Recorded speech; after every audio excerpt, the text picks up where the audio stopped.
Hi, Zalalam here.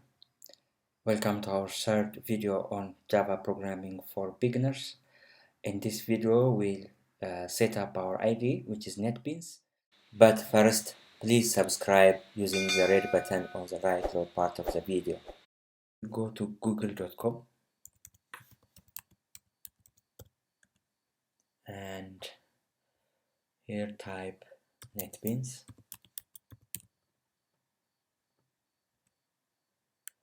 First thing that comes is NetBeans Apache.org, where this software is being supported right now. So once it's there,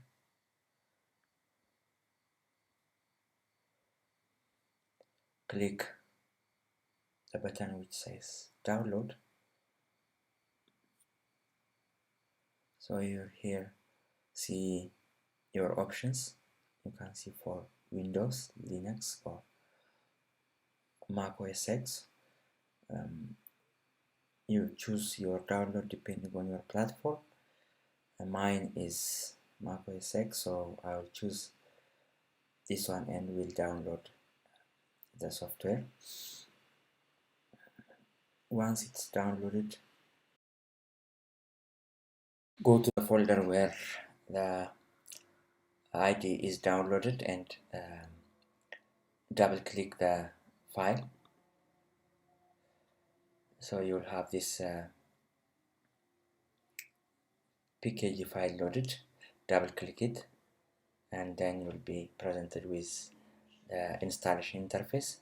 Your Mac security will ask you to allow the installation and you click allow, then click continue,